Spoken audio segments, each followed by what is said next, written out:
और इस वक्त की बड़ी खबर, बीजेपी की दूसरी लिस्ट जारी की गई है। पहली लिस्ट में 71 उम्मीदवारों के नाम थे, अब बीजेपी की तरफ से दूसरी लिस्ट भी जारी कर दी गई है। इस वक्त की बड़ी खबर आपको बता रही है। बीजेपी की तरफ से यह दूसरी लिस्ट जारी हुई है। पहली लिस्ट में 71 उम्मीदवारों के नाम थे और 12 उम्मीदवारों का ऐलान आज दूसरी लिस्ट में बीजेपी की तरफ से किया गया है।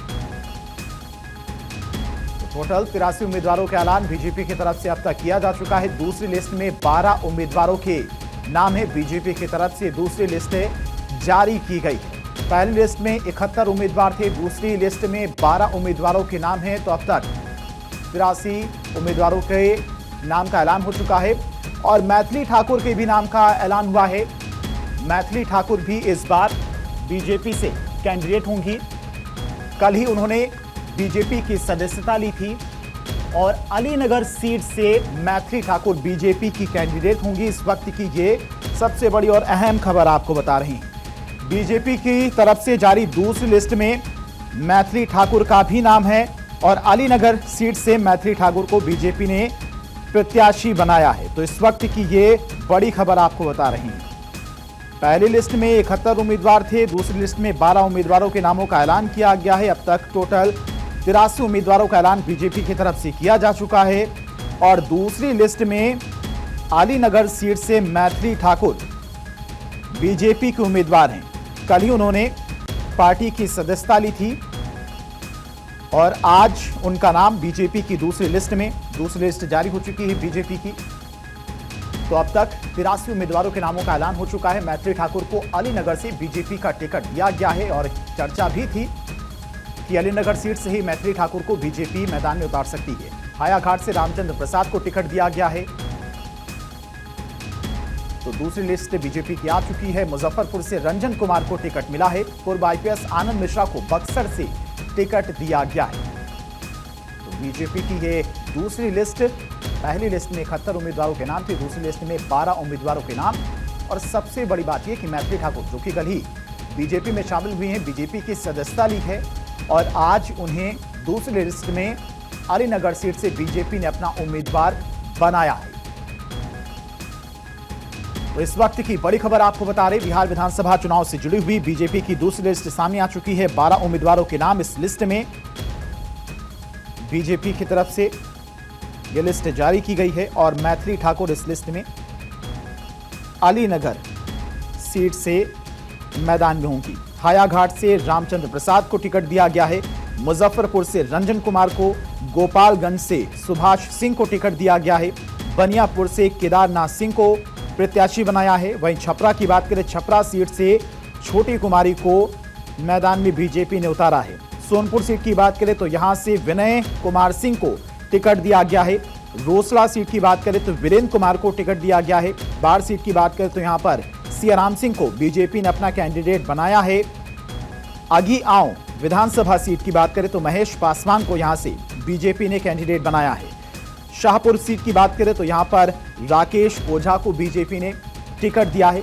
बक्सर सीट की बात करें तो आनंद मिश्रा पूर्व आईपीएस हैं, उन्हें टिकट दिया गया है। और इसी खबर पर तमाम और जानकारी के साथ में संवाददाता सर्वेश हमारे साथ पटना से जुड़ चुके हैं।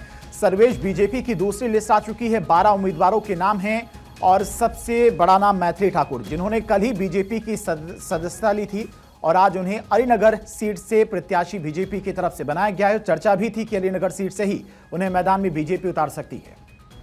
जी बिल्कुल, देखिए जैसा कि उम्मीद थी कि मैथिली ठाकुर को बीजेपी चुनाव मैदान में उतारेगी, अलीनगर से उनको उम्मीदवार बनाया गया है। और दूसरी सबसे इम्पोर्टेंट चीज जो है वो आनंद मिश्रा का नाम है। आनंद मिश्रा बक्सर से उनको उम्मीदवार बनाया गया है। जनसुराज छोड़कर आनंद मिश्रा भी हाल ही में पार्टी ज्वाइन किए थे।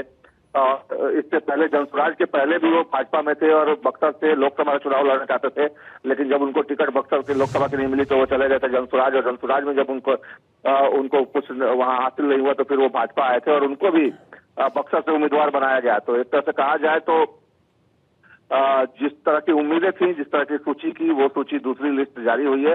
और इसमें एक और चीज जो काफी गौर करने वाली है वो हायाघाट की है। हायाघाट की सीट भी चिराग पासवान के पास कही जा रही थी कि गई है, लेकिन हायाघाट से भी बीजेपी ने अपना उम्मीदवार उतार दिया। आज आपने देखा होगा कि जेडीयू ने भी 5 जगहों से अपने उम्मीदवार, वो सीटें जिसके बारे में कहा जा रहा था कि वो चिराग पासवान के पास है, वहां से अपने उम्मीदवार उतार दिए थे। और इस बार बीजेपी के भी जब दूसरी सूची आई है तो उसमें हाया घाट का भी नाम है और उसको वहां से भी बीजेपी ने अपना कैंडिडेट दिया है। मतलब चिराग को इसके बदले में दूसरी सीटें दी जाएंगी और अदला बदली हो गई है। और ये फैसला तकरीबन ये मान लिया गया जाए कि अब हो गया है, एनडीए में सब कुछ ठीक हो गया है, क्योंकि भूपेंद्र कुशवाहा भी अमित शाह से मिलने के बाद नरम हो गए हैं और उन्होंने भी कहा कि सब कुछ ठीक है। इसका मतलब साफ हो गया है कि अब एनडीए एकजुट होकर चुनाव लड़ेगा और यही वजह है कि तमाम वो ऐसे कैंडिडेट को मैदान में उतार रही है एनडीए की टीम जो चुनाव जिता सकते हैं, जो जातीय समीकरण और स्थानीय समीकरण के हिसाब से फिट बैठते हैं और जिनके सिर पर चेहरा बन सकता है, उन्हीं लोगों पे दाव खेला है एनडीए ने। बिल्कुल सर्वेश, बहुत बहुत शुक्रिया आपका तमाम सारी जानकारी के लिए। तो बीजेपी की दूसरी लिस्ट आ चुकी है और मैथिली ठाकुर सबसे बड़ा नाम इस लिस्ट में, अलीनगर सीट से उन्हें बीजेपी ने प्रत्याशी बनाया है। तो दूसरी लिस्ट में 12 उम्मीदवारों के नाम हैं। हालांकि 101 सीटों पर माना जा रहा था कि बीजेपी अपने कैंडिडेट उतारेगी, लेकिन अभी तीसरी लिस्ट भी आएगी और जो बची हुई सीटें हैं उनको लेकर शायद अभी बातचीत चल रही हो। जो नाराजगी थी नीतीश कुमार की, चिराग पासवान, जीतन राम मांझी, उपेंद्र कुशवाहा, जो दल के लोग थे वो नाराज थे, उनके साथ में जरूर अन्य सीटों को लेकर चर्चा जरूर चल रही होगी। तो दूसरी लिस्ट में सिर्फ 12 नाम है, पहली लिस्ट में हालांकि 71 नाम थे। तो अब तक 83 उम्मीदवारों के नामों का ऐलान बीजेपी की तरफ से किया जा चुका है। वहीं जेडीयू की भी आज लिस्ट आई, उसमें 57 उम्मीदवारों के नाम थे, उन्होंने अपने भी प्रत्याशी का ऐलान कर दिया है। दूसरी लिस्ट में 2 महिलाओं को टिकट दिया गया है। पहली लिस्ट की बात करें तो पहली लिस्ट में करीब 12 मंत्री थे जिन्हें टिकट दिया गया था। 37 से ज्यादा जो सिटिंग विधायक थे उन्हें टिकट दिया गया है। सर्वेश लगातार हमारे साथ जुड़े हुए हैं। सर्वेश, देखिए अभी कुछ और सीटें हैं, क्योंकि जो अनुमान था 101 सीटों को लेकर, जो पहले फॉर्मूला सामने आया था सीट शेयरिंग का, 101 सीटों पर बीजेपी अपने कैंडिडेट उतारेगी, लेकिन पहली लिस्ट में 71 नाम, दूसरी लिस्ट में सिर्फ 12 नाम, यानी कि अभी भी कुछ सीटों को लेकर पेश फंसा हुआ है, बातचीत जरूर चल रही हुई है अंदर ही अंदर। जी बिल्कुल, देखिए कुछ सीटें ऐसी हैं जिसपे कि अब सबसे इम्पोर्टेंट इसमें एक चीज और आपको गौर करने वाला है धीरेन्द्र, कि बाहर से ज्ञानेंद्र सिंह ज्ञानू जो लगातार कई टर्म से विधायक हैं, बीजेपी के विधायक जीतते आ रहे थे, उनका टिकट इस बार कट गया है। तो एक तरह से देखा जाए तो कई ऐसी सीटें हैं जहां पे जिताऊ उम्मीदवार की तलाश बीजेपी को है और वैसी सीटों पे भी अभी अनाउंसमेंट नहीं हो पाया। कुछ सीटें ऐसी हैं जहां पे अनाउंसमेंट नहीं हुआ है, तो उसके पीछे माना यही जा रहा है या तो कैंडिडेट को चुनने में समस्या आ रही है, क्योंकि एक जगह से 3-3, 4-4 नाम है। इसके अलावा कुछ जो गठबंधन में जो सीटें अदला बदली हुई हैं उसको लेकर भी कुछ पेच फंसा हुआ है, जिसको सुलझाने की कोशिश चल रही है।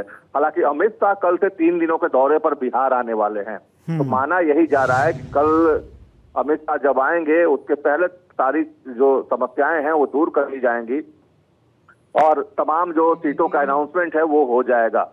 जेडीयू ने भी देखा होगा आपने कि आज 57 उम्मीदवारों की सूची जारी की, उसमें 30 ऐसे उम्मीदवार थे जिनको बदला गया और बीजेपी भी काफी सोच समझ काफी ठोक बजाकर अपने उम्मीदवारों का चयन कर रही है और उनकी सूची भी लगातार वो उसी तरीके से जारी भी कर रही है। पहले 71, 12 और बाकी बच्चे जो उम्मीदवार होंगे उनकी भी सूची बहुत जल्द आएगी। हालांकि जो चयन की समस्या एक है और दूसरी बात सबसे इम्पोर्टेंट ये है कि जो सीटें अदला बदली हुई है, जो चिराग के पाले में चली गई थी या मांझी के पाले में जो खाते में जो सीटें गई थी और या उपेंद्र कुशवाहा, ठीक है सर्वेश, आएंगे आपके पास। हमारी पॉलिटिकल एडिटर अदिति हमारे साथ जुड़ गई, अदिति नागर। अदिति, आपसे भी वही सवाल है जो सर्वेश से मैंने किया। पहली लिस्ट में 71 नाम, लेकिन दूसरी लिस्ट में सिर्फ 12 नाम। हालांकि इस लिस्ट में मैथिली ठाकुर का भी नाम है, अलीनगर सीट से उन्हें मैदान में बीजेपी उतार रही है। कल ही बीजेपी की उन्होंने सदस्यता ली है। बिल्कुल, मैं उम्मीद कर रही हूँ शायद आपको मेरी आवाज आ पा रही होगी। बिल्कुल, आपकी आवाज आ रही है। देखिए जिन सिंगर का जिक्र बार बार हो रहा था उनको चुनाव में उतार दिया गया है। भारतीय जनता पार्टी की अभी तो पहली लिस्ट जो आई थी उसको लेकर भले ही तमाम तरीके की बातें हो कि बहुत लोग नाराज हैं, खुद नीतीश कुमार भी नाराज हैं, लेकिन सही मायने में बात यह है कि किस तरीके से अभी जो ये 12 नाम आए हैं और बचे हुए नाम है, टोटल 30 नाम आने बाकी थे, 12 नाम आ चुके हैं, उसमें एक सिंगर का भी नाम यहाँ पर आ चुका है।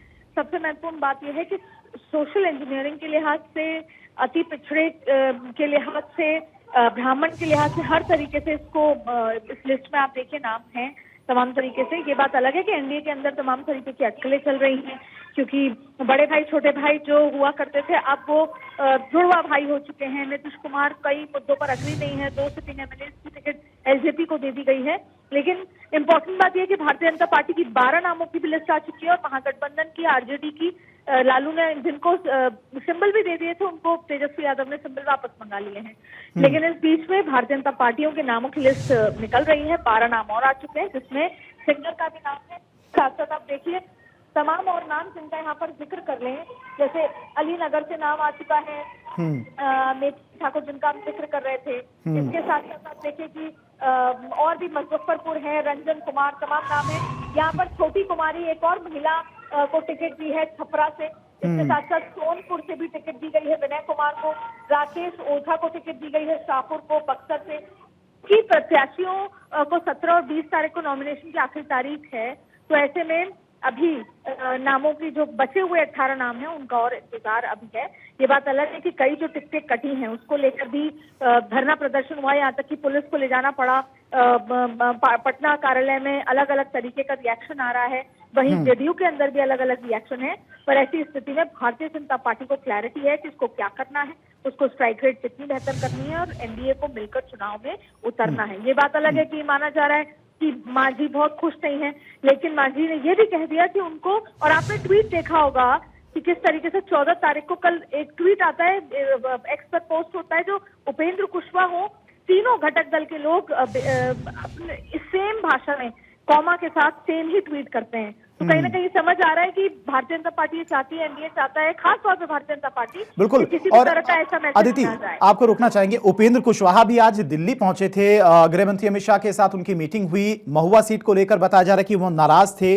अब क्या बातचीत हुई इन दोनों के बीच में, ये तो बाहर निकलकर सामने नहीं आया, लेकिन गृह मंत्री अमित शाह माना जा रहा है कि पटना के दौरे पर पहुंचेंगे। 3 दिन का उनका वो दौरा होगा और उस दौरे के दौरान ही बताया जा रहा है कि जो भी नाराजगी किसी भी दल को जिस सीट को लेकर है वो दूर कर ली जाएगी।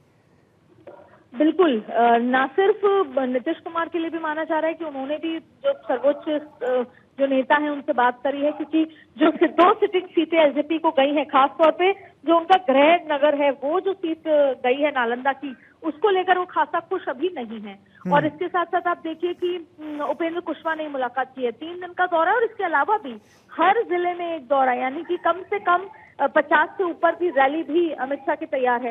लेकिन उससे पहले जो नाराजगियों का जो सिलसिला चल रहा है अंदर खाने, उसको ठीक करने जाएंगे। लेकिन इसके अलावा जो धर्मेंद्र प्रधान और सीआर पाटिल हैं वो भी लगातार संपर्क में हैं। धर्मेंद्र प्रधान भी बातचीत कर रहे हैं, पर नीतीश कुमार का कहीं ना कहीं नाराजगी, वो असंतुष्ट है, ये बात तय है। भाजपा को कन्वे कर दिया गया है। संजय झा से भी नाराज चल रहे हैं। ऐसे में अमित शाह जब जाएंगे तो बहुत सारी बातें इस तरह की निकल के आएंगी। ठीक है अदिति, आएंगे आपके पास। सर्वेश भी पटना से हमारे साथ लगातार जुड़े हुए हैं। सर्वेश, बीजेपी की जो पहली लिस्ट आई थी उसमें देखा गया था कि जिन सीटों पर बीजेपी पिछली विधानसभा चुनाव में हार गई थी उन सीटों पर खासकर बीजेपी ने काफी ज्यादा मंथन किया है। वहां पर सबसे ज्यादा जो कैंडिडेट थे उनका टिकट कटा है, मतलब नए चेहरे वहां पर मैदान में उतारे गए हैं। जो भी अब बीजेपी की तरफ से वहां पर फीडबैक लिया गया हो या फिर मंथन किया गया हो, लोगों से पूछा गया हो। ठीक है सर्वेश, आपका भी बहुत बहुत शुक्रिया तमाम सारी जानकारी के लिए। अदिति, आपका भी बहुत बहुत शुक्रिया तमाम सारी जानकारी के लिए।